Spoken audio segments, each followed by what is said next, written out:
Pada kesempatan ini kita akan membahas mengenai ateisme, suatu kepercayaan yang menyatakan bahwa tidak mempercayai Tuhan. Konsekuensinya adalah Tuhan itu tidak ada. Sekalipun Tuhan itu ada, Dia tidak mempengaruhi kehidupan kita.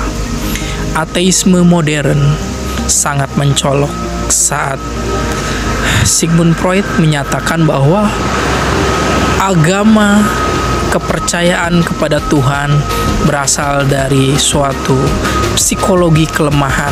Saat kondisi manusia lemah, dia mengharapkan sesuatu yang bisa dijadikan sebagai sandaran.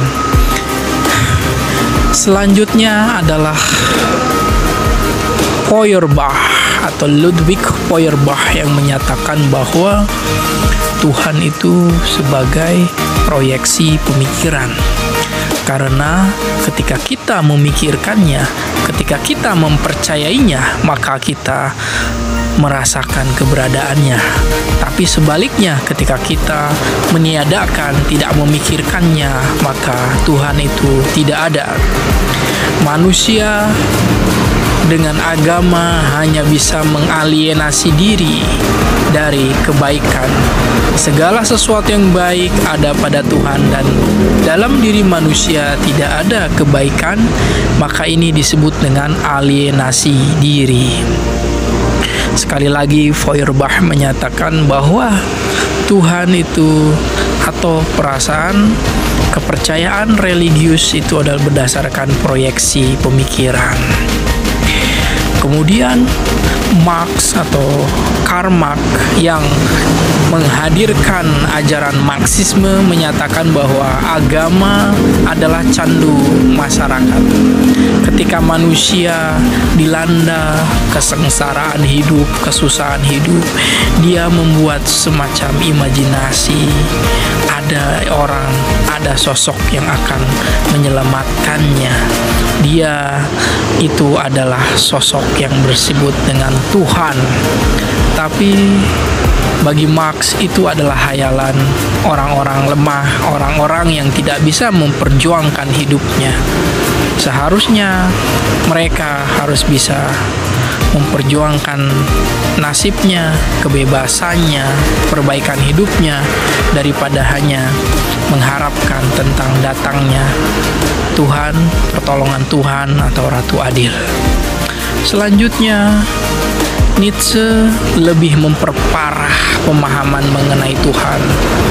Secara ontologis, dia mendekonstruksi eksistensi Tuhan hingga landasan etis.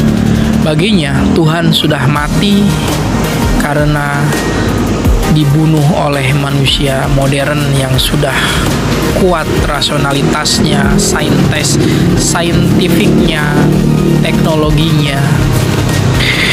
Bagi Nietzsche, seseorang hanya ingin mempercayai sesuatu.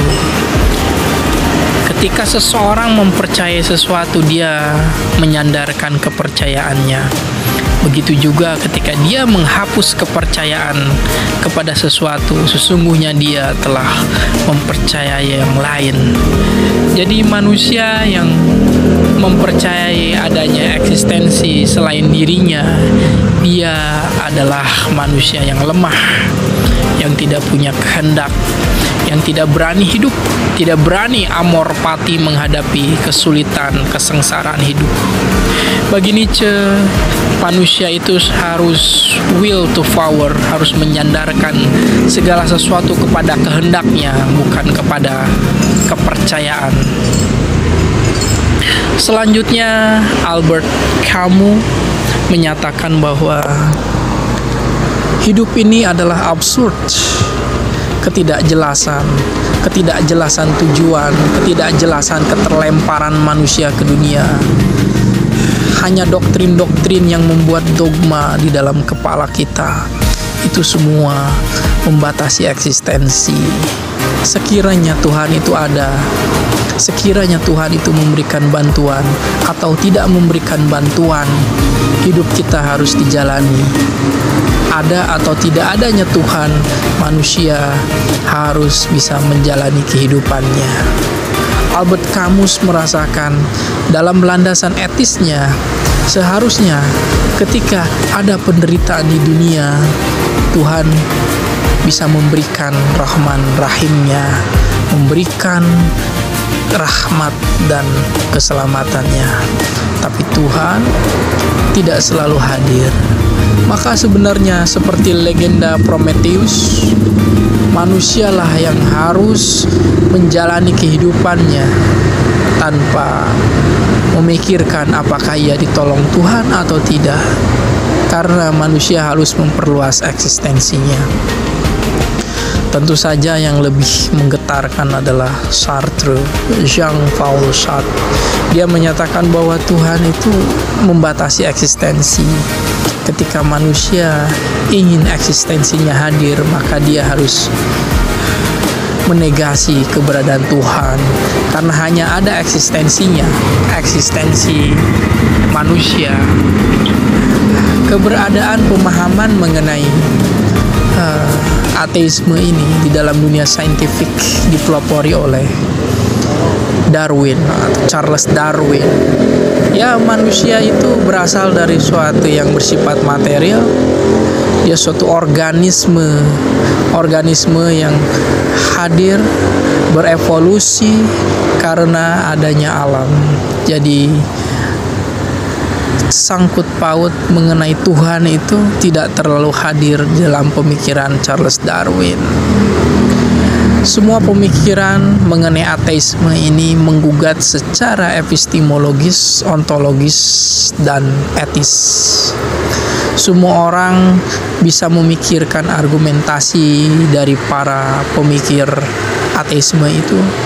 Apakah kita bertuhan karena kepercayaan kita mengikuti pemikiran orang sebelumnya, atau kita mendalami tentang ketuhanan berdasarkan pengalaman dan pemikiran kita yang mendalam? Katakanlah jika Tuhan sudah mati, apakah kita bisa mencerna pemikiran ini?